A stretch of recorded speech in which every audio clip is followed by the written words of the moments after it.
கிட்டத்தட்ட 8 சட்டமன்ற உறுப்பினர்களை தந்த மாவட்டம் நம்மளுடைய மதுரை மாவட்டம். ஒரு கவுன்சிலர் 10 கோடி 15 கோடி சம்பாதிக்காத கீழே சம்பாரிச்ச ஒரு கவுன்சிலர் சொல்லுங்க.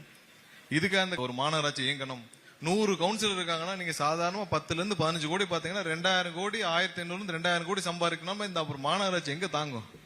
மொத்த பட்ஜெட்டே நீங்க இன்னைக்கு 4500 கோடி இருந்தால் மதுரை மாநகராட்சிக்கு முழுவதும் டிரைனேஜ் சிஸ்டம், சீவேஜ் சிஸ்டம் ப்ராப்பரா அடுத்த ஒரு 50 ஆண்டுகளுக்கு எந்தவித சிரமமும் இல்லாமல் கொண்டு வர முடிய திட்டம் 4500 கோடி இருந்தால் செய்ய முடியும்.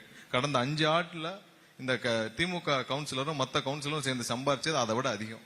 அப்புறம் எப்படி மாநகராட்சி தாங்கும்? அதை எப்படி சரி பண்ண முடியும்? இது எல்லாம் மாற வேண்டும். நாளைக்கு கவுன்சிலர் எலெக்ஷன் வரும். 100% சொல்றேன், எங்களுடைய கவுன்சிலர் மதுரை முழுவதும் வெற்றி பெறுவார்கள். மதுரை மேயர் தமிழக வெற்றி கழகத்தின் மேயரா தான் இருப்பார். இதேதான் தமிழகம் முழுவதும்.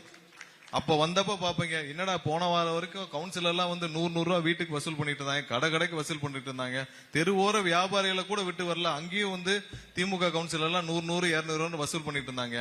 இப்ப யாருமே காசு கேட்டே வர மாட்டேங்கிறாங்க. உங்களுக்கு என்ன வேணும்னு கேட்கிற கவுன்சிலர் இருக்காங்கன்னு சொல்லுவாங்க. அதுதான் இன்னொரு 1 வருஷத்துல நீங்க பார்க்க போற உள்ளாட்சி தேர்தலுக்கு வரப்போற ரியாக்ஷன். மதுரை மக்களுக்கு கண்டிப்பாக அவர்கள் என்ன நினைத்து வாக்களித்தார்களோ அதை 100% நாங்கள் நிறைவேற்றி கொடுப்போம். அதுல எந்த மாற்று கருத்தும் கிடையாது.